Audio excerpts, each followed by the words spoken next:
Today we are starting lesson 10.1, Measures of Central Tendency.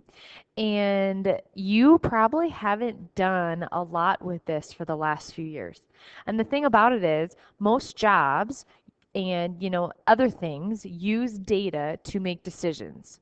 And maybe they use data to make decisions on what they want to do with their company, or maybe even in statistics with stats with athletes, they use these to determine who's the best athlete. So most likely you will deal somewhat with data sometime along in your life. And we're going to look at the different types of avenues we can take with our data and how we can use it. So measures of central tendency, this is 10.1.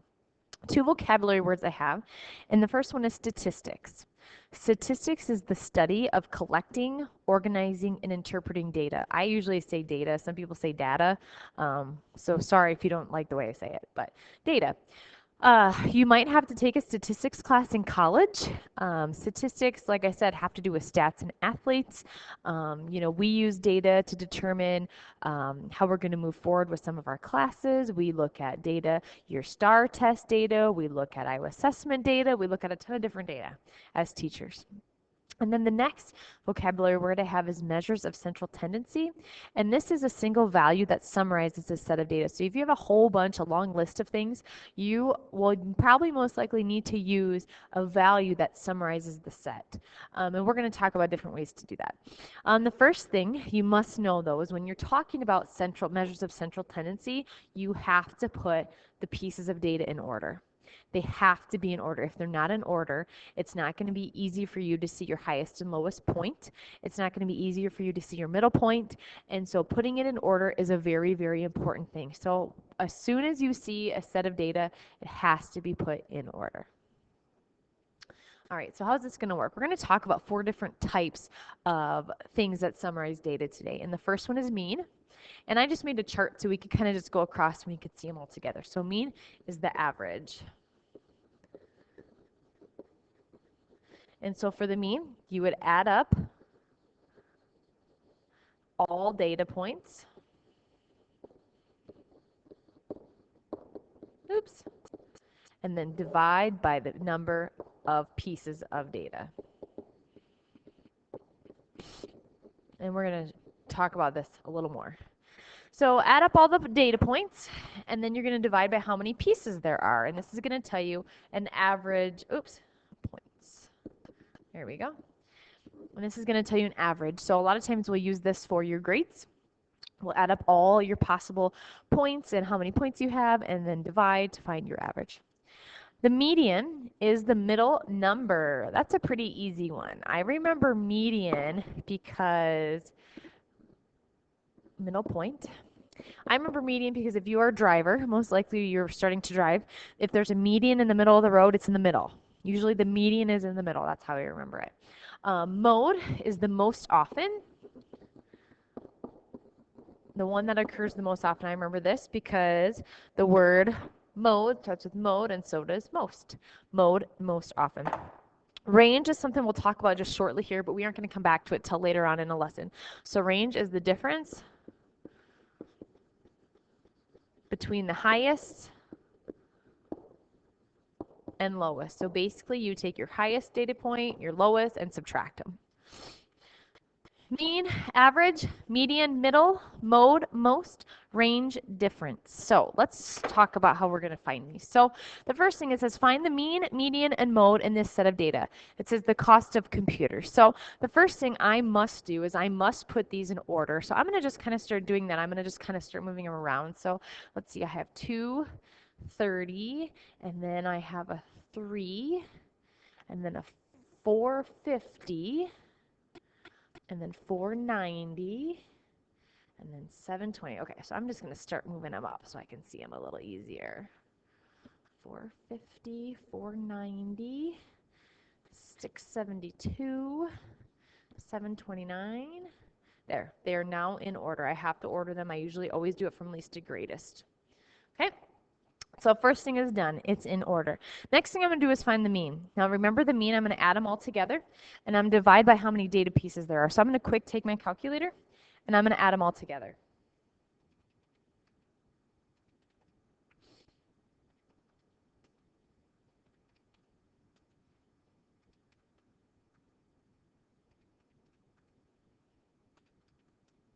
Okay, I added all of them together, and I got 3,726.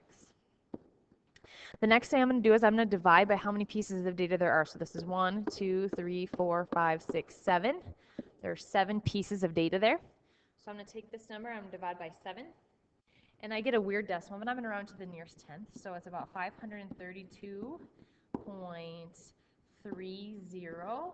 So this means that the average computer, if you went to 7 different shops, and all the computers cost this amount, the average amount that it cost to buy a computer was $532.30. That's the mean. Okay, so let's write that down. Mean. Okay, median is the number that's in the middle. So I'm going to start kind of taking some things away. So I know these could be canceled. I know these and this could be canceled, this, and I'm left with one left. So the median is $490. That's the middle. And mode means the one that occurs the most often. And in this set of data, there's not one piece that occurs more than once, so there is no mode.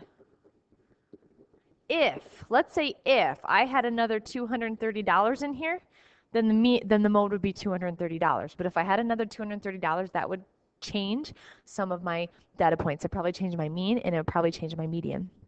So I can't just add another piece of data and then at the end it doesn't work because it'll change all my other things. So that's how you find the mean, median, and the mode. Let's do another type of problem. All right, so here I have a whole bunch of data points right here, and I'm guessing I can't move them around. They're probably all stuck together. Yes. So let's go through and let's start ordering things. So I see, first of all, I see a lot of 18s. I see an 18, I see an 18, I see an 18. Okay, any other 18s, but I see some 19s. Okay, I see a 20. And then I got 22s.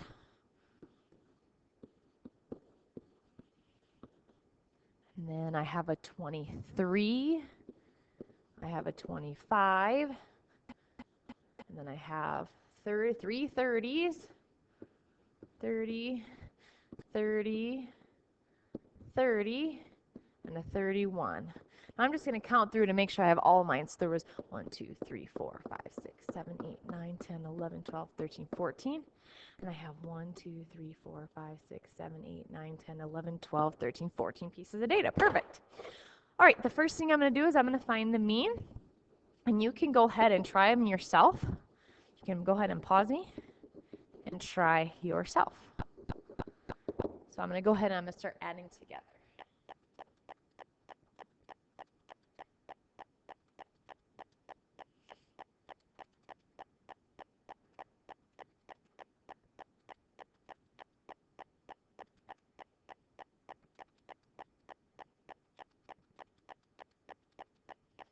So I added all together and I got 325. And I think I said 14 pieces of data. 1, 2, 3, 4, 5, 6, 7, 8, 9, 10, 11, 12, 13, 14. I'm going to divide by 14. So 325 divided by 14 would be roughly 23.2. My smartboard's just a little slow here. I don't know what's going on. There we go. There's my mean. So the middle, or the average. My median would be the one that's in the middle. So I'm going to start kind of figuring out what's in the middle. So this one and this one. Okay, then I'm going to go. Okay, notice that I have 2 right here, and I don't have a true median. So to find my true median, I would add the 2 together and divide by 2. But I know if I add the 2 together and divide by 2, I'm going to get 22 anyway. So 22 would be my median. Mode means most often. So up here, I had 3 18s and I had 3 30s. So I can have 2 modes. 18 and 30 would be my modes this time because I have 2 that occur 3 times. And that is how I find the mean, median, and the mode. The last thing I want to show you with this is sometimes they're going to show you this in a plot like this. So what this means is notice I have 1 and then 2 x's, and I have 2 and then 2 x's, and 3 and an x, and 4 and 4 x's, and 5. So that's just telling me how many of each I have. So if you want, you could write them out. Like, see, I have 2 1s. I have 3, oops, I have 3 2s. Each x is considered a 2. I have a 3. I have 4 4s, 2 5s, and 1 6. Sometimes people like to list it out to see. You wouldn't technically have to do this because it's kind of already listed for you in the table. So mean would be adding together. So I'm going to do 1 plus 1 plus 3 plus 4 plus 6. Adding together, I got 43. I'm going to divide by how many pieces of data? 1, 2, 3, 4, 5, 6, 7, 8, 9, 10, 11, 12, 13 pieces of data. So my mean is about 3.3. Okay, let's look at my median.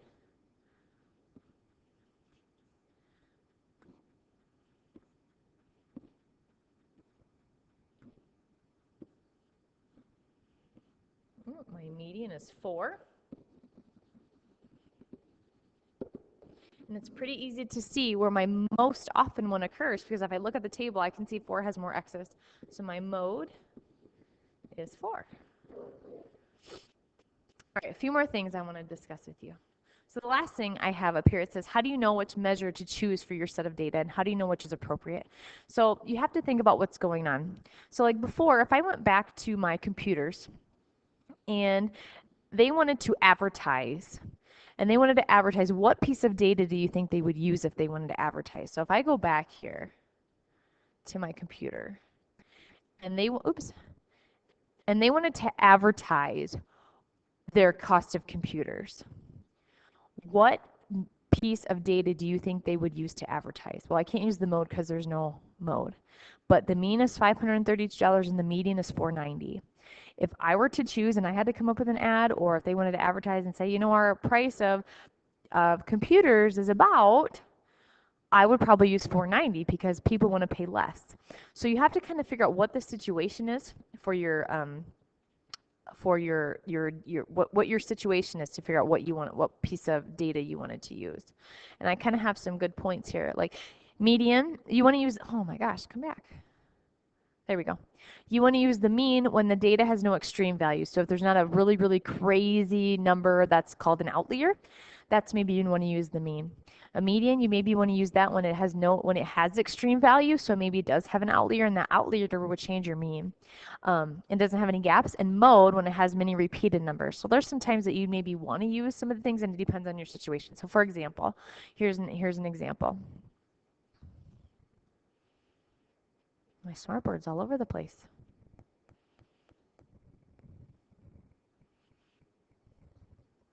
Okay, so if you're going to go to an amusement park, it says the wait time for 10 rides at an amusement park is 65, 21, 17, 52, 25, 17.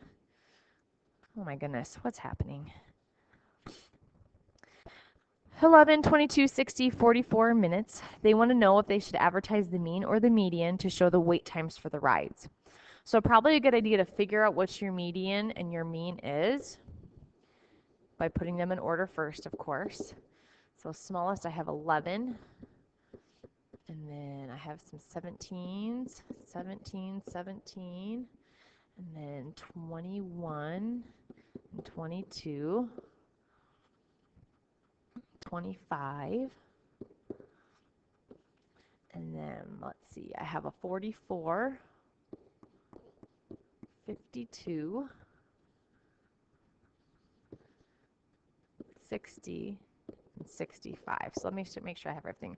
1, 2, 3, 4, 5, 6, 7, 8, 9, 10. 1, 2, 3, 4, 5, 6, 7. Oh my goodness. 1, 2, 3, 4, 5, 6, 7, 8, 9, 10. So 10 pieces of data. So the first thing I would do is I'd find my mean. I'm going to add them all together.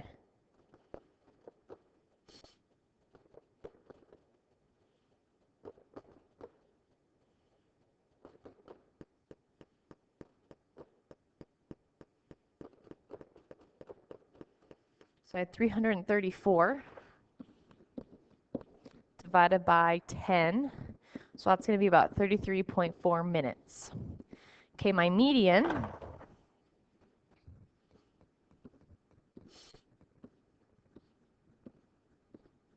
so here's my two middle numbers.